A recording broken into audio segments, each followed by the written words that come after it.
Assalamualaikum warahmatullahi wabarakatuh.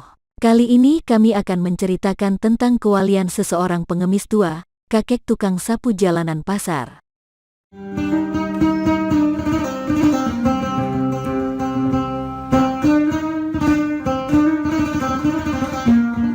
Tiap pagi ia menyapu jalanan pasar.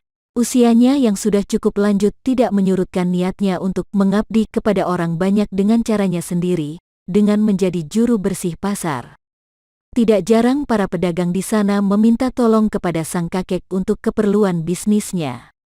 Kakek ini seorang tukang sapu dan sekaligus tukang disuruh-suruh.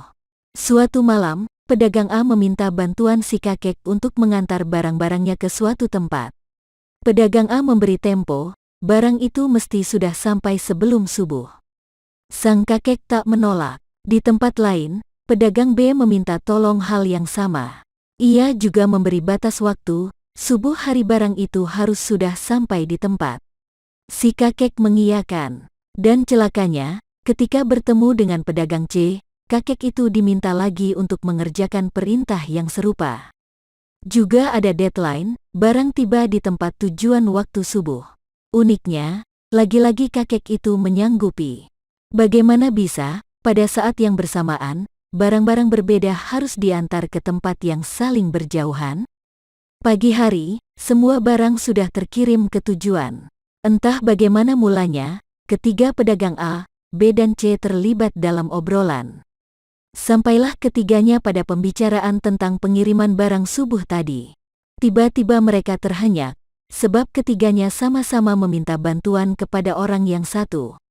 Bagaimana bisa barang-barang mereka terkirim pada saat yang bersamaan oleh orang yang sama, si kakek tukang sapu? Sejak pagi itulah, pergunjingan perihal karomah kakek tukang sapu merebak. Manusia yang rendah hati itu tentu bukan orang biasa. Dia tentu kekasihnya Allah.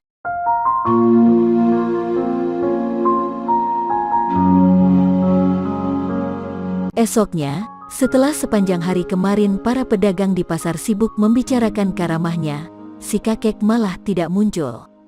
Usut punya usut, ia dikabarkan meninggal dunia. Konon, setelah semua orang tahu akan rahasianya, si kakek bermunajat kepada Allah. Ia berucap, kira-kira, "Ya Allah, karena rahasiamu ini sudah tersibak, maka kembalikanlah aku ke sisimu."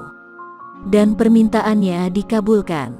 Sayyidina Umar ibn Al-Khattab pernah berkata, keberadaan para kekasih Allah, waliullah akan senantiasa disamarkan, mastur olehnya.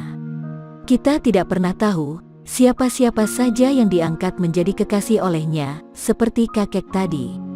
Atau malah justru para pengemis, atau orang yang kita nilai gila di jalanan, atau bahkan orang terdekat kita sendiri. Allahu a'lam. Pendapat ini diamini oleh banyak ulama, meski beberapa yang lain tidak menyepakatinya, sebab beberapa banyak wali ada yang justru amat jelas terlihat. Dalam kaitan dengan kekasih-kekasihnya yang mastur itu, pelajaran yang kita petik adalah supaya kita tidak gegabah dalam menilai orang, apalagi sembrono menista dan atau mencemooh orang lain. Jangan-jangan orang yang kita nista itu adalah justru kekasihnya? Yang menjadi soal adalah suatu saat Allah berfirman, sebagai hadits qudsi, barang siapa melukai kekasihku, maka aku akan balik memusuhinya. Diceritakan bahwa dulu, ketika Syekh Abdul Qadir Jailani masih hidup, orang yang menyebut nama beliau tanpa berwudu, langsung terputus kepalanya. Ini karena, seperti firman Allah kepada beliau, Abdul Qadir, engkau mengagungkan asmaku, maka aku pun memuliakan namamu. Alhasil, apakah kita memang berniat menjadi musuhnya?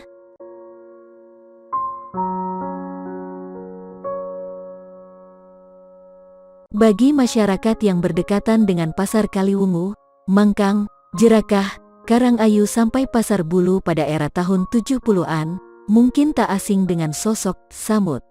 Sepintas pria bertubuh tambun dengan ciri bertelanjang dada, sarung agak tinggi dengan gulungan besar di perut, baju disampirkan di pundak, berpeci ke belakang hingga terlihat rambut depannya. Dan satu tangan terlihat menggerak-gerakkan jarinya seolah melakukan wirid. Sepintas, Warga di era tahun tersebut hanya melihat bahwa Samud hanyalah sosok yang kurang normal atau gendeng. Pekerjaan Samud secara kasat mata adalah seperti peminta-minta di pasar. Ada yang memberi uang jajan maupun makanan. Tidak hanya di pasar, di kendaraan umum pun Samud juga sering meminta. Namun ada hal aneh yang terlihat saat itu pada diri Samud, dia begitu ikhlas dan hidup sederhana. Yang tak kalah aneh saat itu, hampir semua bakul yang dimintai oleh Samud, mereka akan memberikan dengan ikhlas dan senang hati. Bahkan ada perasaan untuk beramal dengan memberi sesuatu pada Samud agar rizki mereka ditambah oleh Allah lewat dagangan mereka yang laris. Samud biasanya menjadi rebutan kernet untuk ikut angkutannya. Hal ini karena kernet akan mendapat untung, karena para penumpang akan memberi recehan kepada Samud, dan uang pemberian tersebut seluruhnya akan diberikan pada kernet.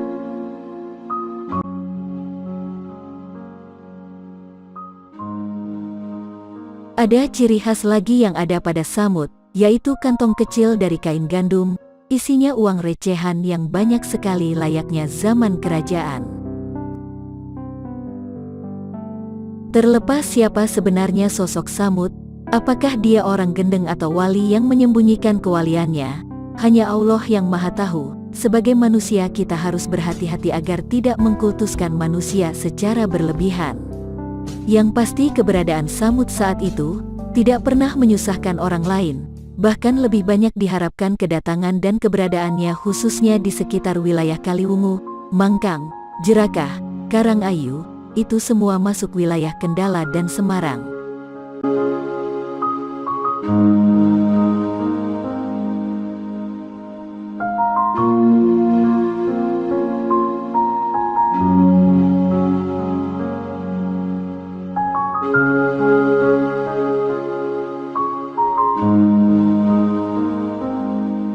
Semoga cerita ini bisa menginspirasi kita semua, sehingga kita tidak meremehkan orang-orang yang terlihat seperti pengemis atau tukang sapu jalanan. Wallahu a'lam bishawab.